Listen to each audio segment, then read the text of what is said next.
Chicago Cubs news today. If you follow the Cubs every day, this news that just came out deserves your attention. We got so focused on Bregman, on the astronomical contract, on the offseason hype, that we barely noticed a name quietly making his way through spring training. Quiet in the spotlight, but loud in the numbers. There is a young guy on the field who is sending a message to Counsell, and I had to talk about it here. The Chicago Cubs 2026 spring training has one name that keeps popping up in the scouting reports. Matt Shaw. The 24-year-old infielder is having a quiet preseason, but entirely indiscreet when it comes to the numbers. In 12 games played, Shaw boasts an offensive slash line of .333, 400, and .467, with 4 stolen bases, 3 walks, and only 4 strikeouts in 35 plate appearances.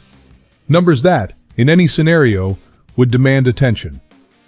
In the current Cubs scenario, they demand a serious conversation. To understand what is at stake, we need to go back to the offseason. The Cubs finalized one of the most talked-about moves of the winter, signing Alex Bregman for third base with a monumental contract. Bregman is an elite player, a 2-time World Series champion, and nobody disputes the impact he brings to the franchise. But every major signing has a collateral cost, and the cost here has a first and last name.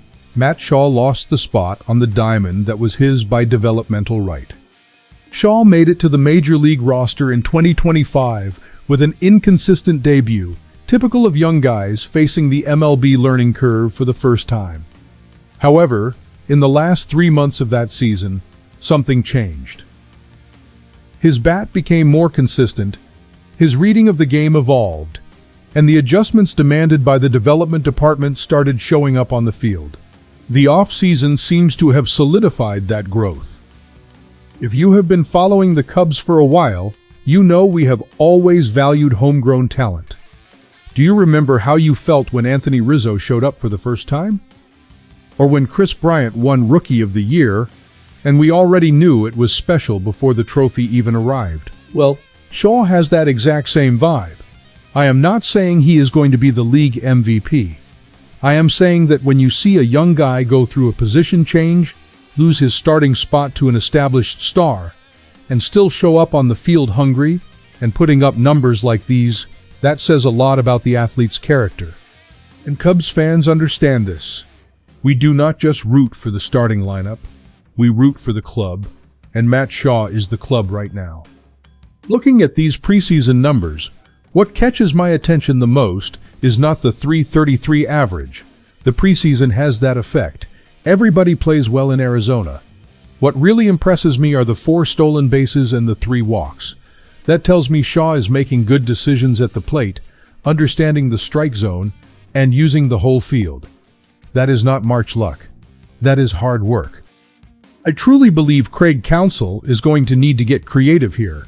Counsell is a smart manager. He won the World Series as a player. He knows what it is like to compete for a spot on a crowded roster.